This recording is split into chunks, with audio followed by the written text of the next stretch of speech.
L'agencement des réalités est parfois difficile à saisir. C'est là, face à un inconnu barbant, que Joséphine s'anima de colère. Elle en avait rien à faire de ce type pédant qui l'a pris pour cible dans la rue.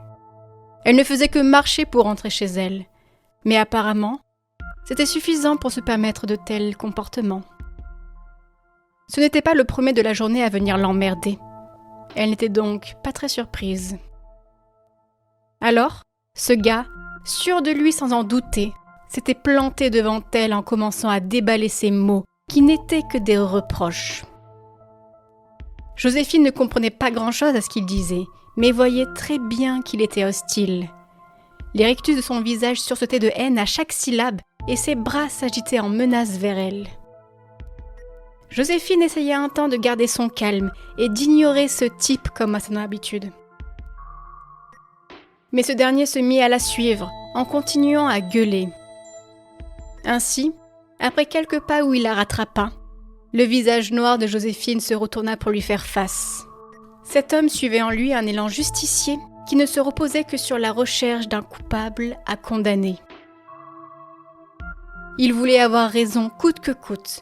Il voulait se donner une valeur. Alors, il ne se gênait guère de juger violemment les gens qui passaient au hasard devant lui.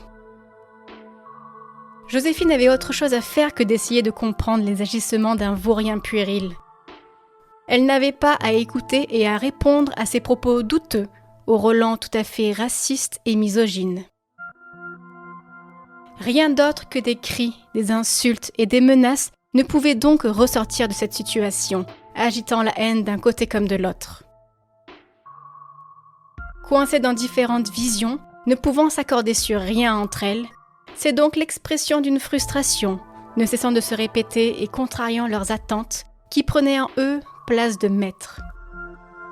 Les rendant incapables à toute autre conception de vie, ils étaient les outils à une défaillance humaine, celle du rejet par conditionnement, intolérant au moindre désagrément.